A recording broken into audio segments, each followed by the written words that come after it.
প্রথমত একটু জানতেই চাই এই যে চাঁপাইনবাবগঞ্জের যে সীমান্ত দিয়ে বাংলাদেশে পুশিনের যে চেষ্টা করছে বিজেপি এবং 28 জন সেখানে এখন শূন্য রেখায় অবস্থান করছেন। এটি আমরা দেখি আসলে প্রতি বছরই তারা এরকম ভাবে হচ্ছে তাদের দেশ থেকে অনেক মানুষকে বাংলাদেশে প্রবেশের একটা চেষ্টা করেন এবং সেখানে তখন অনেকে মারাও যান, আবার এটা নিয়ে আলোচনাও হয়। কিন্তু এবার এই পশ্চিমবঙ্গের নির্বাচনে কংগ্রেস হেরে যাওয়ার পর বিজেপি যখন ক্ষমতা নিল, তারপর এই প্রক্রিয়াটি অনেকেই বলছেন যে একটু প্রবণতাটা বেড়ে গেছে এবং এক ধরনের ইচ্ছাকৃতভাবে উত্তেজনা, নানা ধরনের সেখানকার বক্তব্য, বাংলাদেশ যাতে এক ধরনের তর্ক বিতর্ক বা এক ধরনের দ্বন্দ্বটি মধ্যে জড়ায়, এই প্রক্রিয়াটি অনেকেই আভাস পাচ্ছেন। আপনার দৃষ্টিতে একটু জানতে চাই।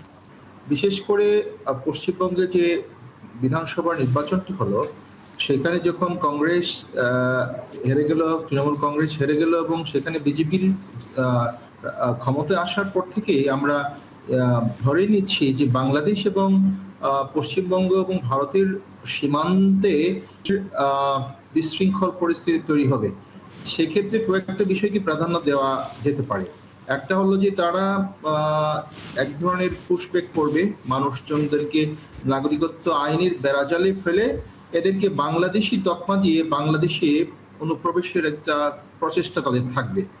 আরেকদিকে হলো যে সীমান্তে তারা কাঁটাতার বেড়া দিয়ে আপনার এক ধরনের কূটনৈতিক পরিস্থিতি তৈরি করা, যে পরিস্থিতি এমন একটি পরিস্থিতি তৈরি হবে যে দুই দেশের সম্পর্কগুলোর মধ্যে অনেক ধরনের প্রশ্নবিদ্ধ জায়গাগুলো আসবে।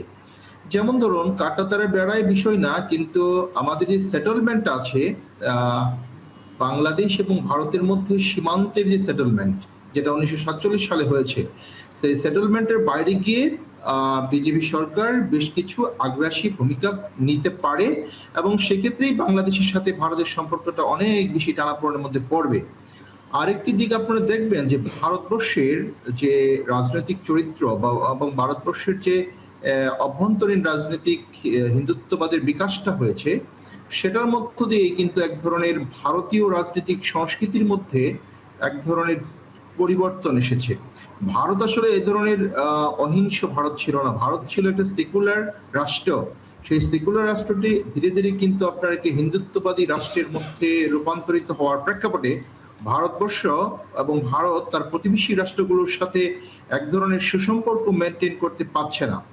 এক্ষেত্রে আমরা ইন্টারন্যাশনাল রিলেশনের যে সমস্ত সংজ্ঞানগুলো জানি, তার মধ্যে এই যে হেজেমনিক যে পাওয়ার বিল্ড আপ ভারত যেটা নিচ্ছে সাউথ এশিয়ান রাজনীতিতে, সেটা ভারতের জন্য সুখকর নয় এবং ভারতের প্রতিবেশী রাষ্ট্রগুলোর জন্য সুখকর নয়। আবুল কালাম আজাদ, আপনার কাছেও জানতে চাই যে এই যে ভারত আবারও আমরা দেখেছি যে হঠাৎ করে তাদের এই পশ্চিমবঙ্গের নির্বাচনের পর বাংলাদেশের উপর এক ধরনের তারা ক্ষোভ, নানা ধরনের বক্তব্য, ওখানে বাংলা ভাষাভাষী যারা আছে তারা, এবং একই সাথে মুসলিমদের উপর এক ধরনের অত্যাচার আমরা দেখেছি। এমনকি ঈদের এই কোরবানি ঈদেও তাদের এক ধরনের পশু কোরবানি দেওয়া নিয়েও এক ধরনের নিষেধাজ্ঞা ছিল এবং সেটি নিয়েও অনেক ধরনের ঘটনা ঘটে গেছে। আপনার কাছে কি মনে হয় যে এই ধরনের পরিস্থিতি কেন তৈরি হচ্ছে? তারা কি ইচ্ছাকৃতভাবে বাংলাদেশের সাথে এক ধরনের দ্বন্দ্ব তৈরি করার চেষ্টা করছে? আমার মনে হয় এটা ভারতের অভ্যন্তরীণ রাজনীতিতে কিছু পক্ষ সুবিধা নেওয়ার জন্য তাদের যারা বিরোধী বা কিছু লোককে বাংলাদেশি তকমা দিয়ে বাংলাদেশে যদি পুশব্যাক করা যায়, তাদের যে ক্লেইম যেটা, সেটা তাদের স্টাবলিশ করা যায় যে সেখানে বাংলাদেশে আছে। কিন্তু এটা কোনো সদিচ্ছা থেকে এরকম কোনো এটা করা হচ্ছে না, কারণ বাংলাদেশের তো অনেক চিহ্নিত অনুপ্রবেশকারী আমরা দেখি কলকাতার রাস্তায় ঘুরে বেড়ায়, যারা অনুপ্রবেশ সত্যি অনুপ্রবেশকারী, এবং তারা যে অনুপ্রবেশকারী বাংলাদেশও জানে, বাংলাদেশের মানুষও জানে। তো সেই ধরনের অনুপ্রবেশকারীদেরকে কিন্তু তারা পুশব্যাক করছে না। তারা যাদেরকে পুশব্যাক করার পুশিং করার এখানে চেষ্টা করছে, এরা মূলত ভারতীয় নাগরিক। আমরা দেখেছি ইন্টারিম গভর্নমেন্টের সময় দেখেছি 2000-এর মতো লোককে তারা নানাভাবে আমাদের ডিসপাইট অল এফোর্টস আমাদের সীমান্তরক্ষীদের তারা এখানে ঠেলে পাঠিয়েছে, পুশিং করেছে, তারপরে তাদের পরিচয়, নাগরিকত্ব ইত্যাদি যাচাই করে দেখা গেছে যে তাদের এই 2000-এর মধ্যে আপনার হয়তো হাতে গোনা 2-1 বাংলাদেশি গরিব মানুষ থাকতে পারে যারা হয়তো বা কোনো কারণে, জীবিকার কারণে ভারতে গিয়ে থাকতে পারে, কিন্তু সংখ্যাটা খুবই নগণ্য। বেশিরভাগই ভারতীয় নাগরিক, এবং অবস্থা এমন হয়েছে কারো কারো ক্ষেত্রে ভারতের আদালতেই প্রমাণিত হয়েছে যে তাদের 5 পুরুষ ধরে তারা ভারতে বসবাস করছেন, তাদের একই পরিবারে ভাই বোন সবাই আপনার ভারতীয়, আর একজনকে বাংলাদেশি বলে পোষণ করা হচ্ছে। তো এগুলো কিন্তু আসলে এই রাজনৈতিক ফায়দা লোটার জন্য করা হচ্ছে।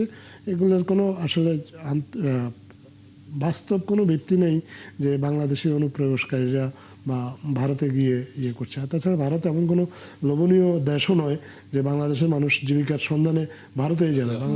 বাংলাদেশের মানুষ বিশ্বব্যাপী ছড়িয়ে পড়েছে জীবিকার সন্ধানে, কিন্তু তাদের যদি প্রায়োরিটি আপনি জিজ্ঞেস করেন তাহলে আপনি খুব বেশি লোক পাবেন না যারা জীবিকার সন্ধানে ভারত যেতে চায়।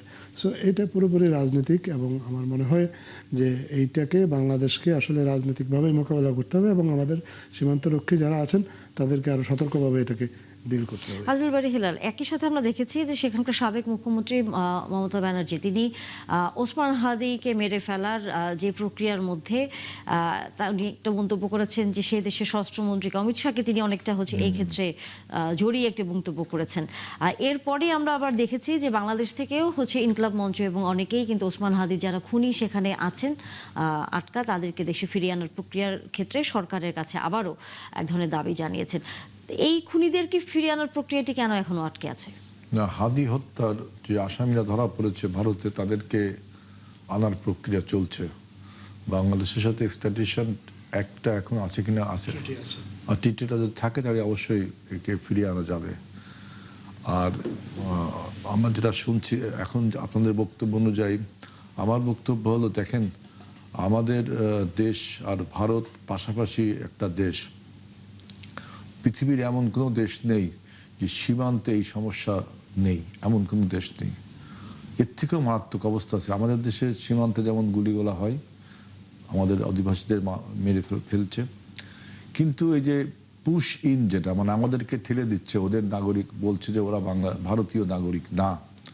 আমাদের বাংলাদেশ থেকে আমরা বলেছি যে আসলে সে কোথার নাগরিক, এটা পরীক্ষা নিরীক্ষা ছাড়া এই পুশ ইন করাটা ঠিক হবে না। এই জন্য গত 24 ঘন্টায় আমি পত্রিকার মারফত দেখলাম যে 25টা না 28টা ঘটনা ঘটেছে পুশিনে, তার মধ্যে 10টির মতো বিজিবি আপনার প্রতিহত করতে সমর্থ হয়েছে। অর্থাৎ আমি বোঝাতে চাচ্ছি সরকারের, বাংলাদেশ সরকার যে মেরুদণ্ড সোজা করে দাঁড়িয়ে এই পুশিনের বিরুদ্ধে কথা বলতে পারছে।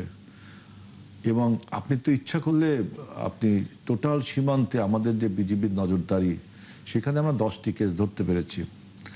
আমাদের সরকার থেকে বলা হচ্ছে যে বিজিবি পর্যায়ে বৈঠক হবে, সরকারি পর্যায়ে বৈঠক হবে তাদের নাগরিকত্ব চিহ্নিত করবার জন্য। আজাদ ভাই যেটা বলেছে যে এটা এমন কোনো লোভনীয় কান্ট্রি না যে আমাদের দেশের লোক চলে যাচ্ছে। এই যে মাদক পাচার, চোরা চালানি, এগুলো কি শুধু বাংলাদেশের লোক জড়িত? এক দেশের লোক শুধু এটা করতে পারে? তাদেরও লোকজন আছে। আর সীমান্তে আপনারা কাঁটাতারের বেড়া দিয়েছেন, এটা নিয়ে আমাদের কোনো বক্তব্য নেই। আপনাদের সীমান্তে আপনারা কাঁটাতারের বেড়া দেন না ল্যান্ডমাইন পোতেন, সেটা আপনাদের ব্যাপার।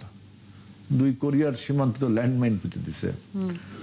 গাজা সীমান্তে ইলেকট্রিক বেড়া দিচ্ছে, এই যে আপনার পশ্চিম তীরের গাজা, ওই যে ফিলিস্তিনিতে। যার সীমান্তে ভারতের সীমান্তে কাঁটাতারের বেড়া দিতেই পারে। কিন্তু আপনি এই বাংলাদেশকে মানব ভাগাড়ে পরিণত করবেন রোহিঙ্গাদের, যেমন আমাদের, আপনি যদি পার্বত্য চট্টগ্রামে যান, বিশেষ করে উখিয়া টেকতে হবে, মনে করবেন যে ওখানে রোহিঙ্গা জনগোষ্ঠী 15 লাখ প্লাস, আর বাংলাদেশি 4 লাখ। তাও আস্তে আস্তে কমছে, তাহলে ওটা রোহিঙ্গাদের একটা এলাকা হয়ে যাচ্ছে। আসাম থেকে এসে আমি 70 কাঁটাতারে বেড়া দিল হতো কবেতে, রাজীব গান্ধীর আমল থেকে, 80 কি 90 দশকে কাঁটাতারে বেড়া দিল না। আসামের থেকে আসামি যারা বাংলাদেশি লোক তাদেরকে পুশিং করা হতো বাংলাদেশে, ওইটা আবার তাদেরকে আমরা পুশ ব্যাক করতাম। তখন থেকে শুরু হলো কাঁটাতারের বেড়া দেওয়া। এই পুশিং 70-80 দশক থেকে চলছে, আমরা আবার পুশ ব্যাক করছি। তো এর একটা সুরাহা হওয়া দরকার।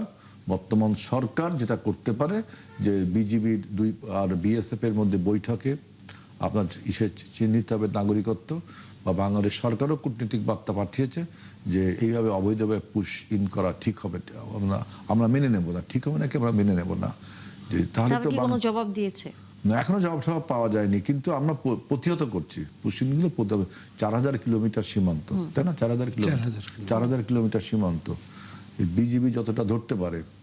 এবং ওইখানে একটা ভারতে দেখলাম একটা সেন্টার হয়েছে, হাউস, সেখানে সব ওই বাংলাদেশিকে ধরে এনে এখন তারা যে বাংলাদেশি না, ওই যে বাংলাদেশি বলে বলে ভারতীয়দেরই আর কি আজাদ ভাই সেখানে যেটা বললেন যে, রাখা হয়। আর এখানে একটা কথা পরিধানযোগ্য যে এখানে একটা রিলিজন একটা ফ্যাক্টর হয়ে দাঁড়িয়েছে। আমি দেখলাম ভারতীয় রাজনীতিতে যেহেতু হিন্দুত্ববাদের একটা অগ্রযাত্রা হয়েছে, তখন নিশ্চয়ই অন্য অন্য ধর্মের লোকগুলোকে আপনার বাংলাদেশি বলে ট্রিট করে পুশ ইন করা হচ্ছে।